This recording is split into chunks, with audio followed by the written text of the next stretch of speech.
Hello ಎಲ್ರಿಗೂ ನಮಸ್ಕಾರ. ನಾನು ನಿಮ್ಮ ಶ್ರೀಶೈಲಿ. ಎಲ್ಲರೂ ಸೂಪರ್ ಆಗಿದ್ದೀರಾ ಅಂದ್ಕೊಳ್ತೀನಿ. ಇವತ್ತೇನಪ್ಪ ಅಂತಂದರೆ ಯಲಹಂಕದಿಂದ ದೊಡ್ಡಬಳ್ಳಾಪುರ ಹತ್ತಿರ ಇರೋ ಒಂದು ಘಾಟಿ ಸುಬ್ರಹ್ಮಣ್ಯ ದೇವಸ್ಥಾನಕ್ಕೆ ಹೋಗ್ತಾ ಇರೋದು.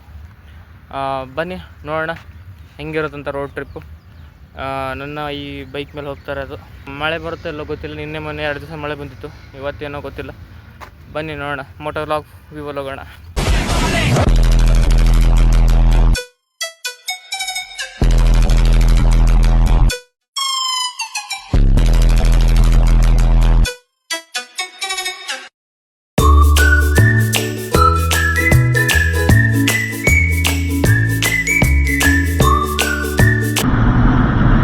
ನೋಡ್ರಿ ರೋಡು ನಮ್ದೆಲ್ಲ 125cc ಬೈಕು, ಹೀಗಾಗಿ ಇದಕ್ಕೆಲ್ಲ ಒಂಥರ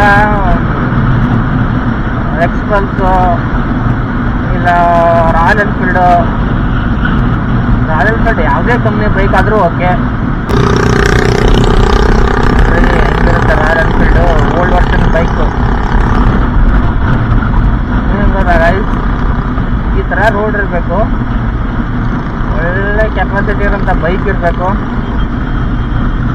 ಯಾವ ಲೆವೆಲಿಗೆ ರಿಸರ್ಚ್ ಮಾಡ್ಬೋದಂದರೆ ಒಂದೊಂದು ಸ್ಟ್ರೆಚ್ ಮಿನಿಮಮ್ 100 ಕಿಲೋಮೀಟರ್ಸ್ವರೆಗೂ ಎಲ್ಲೋ ಬೈಕ್ ನಿಲ್ಸೋ ಥರ ಮನಸ್ಸೇ ಬರೋಲ್ಲ. ಆ ಥರ ಒಂಥರ ಕಿಕ್. ಟ್ರಾವೆಲಿಂಗು ಎಷ್ಟು ಮಜಾ ಇರುತ್ತಲ್ಲ ಗೈಸ್. ಬಟ್ ಟ್ರಾವೆಲಿಂಗ್ ಈ ಥರ ನನಗೆ ಇರೋಂಥ ಅದೃಷ್ಟ ಕೆಲವರಿಗೆ ಸಿಗಲ್ಲ. ಕೆಲವರಿಗೆ ಜವಾಬ್ದಾರಿಗಳಾಗಲಿ, ಆರ್ಥಿಕ ಪರಿಸ್ಥಿತಿ ಆಗಲಿ, ಹಾಗಾಗಿ ಅವರಿಗೆ ನಮ್ಮ ಥರ ಈ ಥರ ರೋಡ್ ಟ್ರಿಪ್ ಮಾಡೋಕ್ಕಾಗಲ್ಲ. ನನಗೂ 2 ವರ್ಷದಿಂದ ಪ್ಲ್ಯಾನ್ ಮಾಡ್ತಾಯಿದ್ದೀನಿ, ಬಟ್ ಆಗ್ತಾಯಿಲ್ಲ. ಇವಾಗ ಟೈಮ್ ಕೂಡ ಬಂತು. ಮುಂದೆ ಬಿಡಲ್ಲ ಗಾಯ್ದು. ಇದರಲ್ಲಿನೋ ಒಂಥರ ಕಿಕ್ಕಿದೆ. Travelling, road trip, moto vlogging. ನನಗೆ ಮೋಟೋ ವ್ಲಾಗಿಂಗ್ ಸ್ಟಾರ್ಟ್ ಆದಮೇಲೆ ಏನಪ್ಪ ಮಾತಾಡ್ಬೇಕಂತ ಗೊತ್ತಾಗ್ತಾ ಇರಲಿಲ್ಲ. ಬಟ್ ಮಾತಾಡೋಕ್ಕೆ ಇಷ್ಟೊಂದು ಮಾತುಗಳಿದ್ದಾವೆ. ಗೈಸ್ ನಾನು ಈ ಮಾತನ್ನು ಕೇಳಿ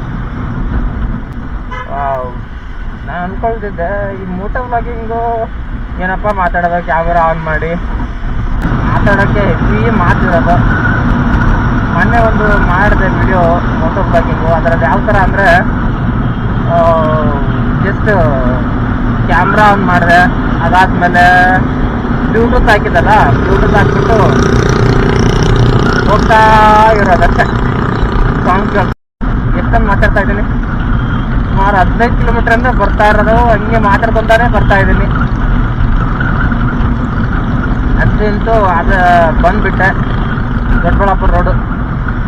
ಇದು ಏನಪ್ಪ ನೆಕ್ಸ್ಟ್ ನಿಮಗೆ ಕಾಣ್ತಾ ಇರೋದು ಬ್ರಿಡ್ಜ್ ಥರ ಏನು ಕಾಣ್ತಾ ಇದೆ ಅಂದರೆ ರಾಷ್ಟ್ರೀಯ ಹೆದ್ದಾರಿ ಪ್ರಾಧಿಕಾರ. ಅಂದರೆ ಆ ಬೆಂಗಳೂರಿನ ಇನ್ನೊಂದು ಅತಿ ದೊಡ್ಡ ಔಟರ್ ರಿಂಗ್ ರೋಡ್ ಅಂತಲೇ ಹೇಳ್ಬೋದು.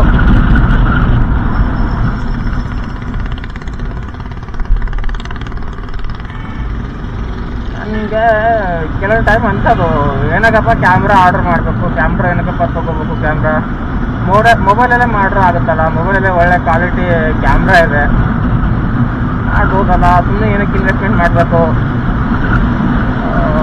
ಏನೋ ಇನ್ನು ಸ್ಟಾರ್ಟ್ ಮಾಡೋಕ್ಕಿಂತ ಮುಂಚೆನೇ ಏನಕ್ಕೆ ಇಷ್ಟನ್ನೆಲ್ಲ ಇನ್ವೆಸ್ಟ್ ಮಾಡಬೇಕು ಅಂತ ಅನಿಸ್ತಿತ್ತು. ಬಟ್ ಇವಾಗ ಅದರ ಕ್ಯಾಮ್ರಾದ ಒಂದು ಬೆನಿಫಿಟ್ಸ್ ಗೊತ್ತಾಗ್ತಾ ಇದೆ. ಅದೇನಪ್ಪ ಅಂತಂದರೆ ನೋಡಿ, ಇದರಲ್ಲಿ ಒಂದು ಆಪ್ಷನ್ ಇದೆ ಸ್ಟೆಬಿಲೈಸೇಷನ್ ಅಂತ. ನಮ್ಮ ಹಂಪಲ್ಲಿ ಏನೇ ಇದಾಗಲಿ ಹೋದರೆ ಒಂದು ಸ್ವಲ್ಪ ಕ್ಯಾಮ್ರಾ ಮೂವ್ಮೆಂಟ್ ಆಗಲ್ಲ. ಸೂಪರ್ ಅಲ್ಲ. ಅದೇ ಮೂವೈಲಲ್ಲಾದರೆ ಹೆವಿ ವೈಬ್ರೇಟ್ ಆಗುತ್ತೆ. ಒಂದು ಬೈಕ್ನ ಚಿಕ್ಕ ಸಣ್ಣ ವೈಬ್ರೇಷನ್ಗೂ ಇದಾಗ್ಬಿಡುತ್ತೆ, ವೈಬ್ರೇಟ್ ಆಗಿಬಿಡುತ್ತೆ. ಇದು ಬಂದುಬಿಟ್ಟು ದೊಡ್ಡಬಳ್ಳಾಪುರ ರೈಲ್ವೆ ಸ್ಟೇಷನ್ ಅಂದ್ಕೊಳ್ತೀನಿ.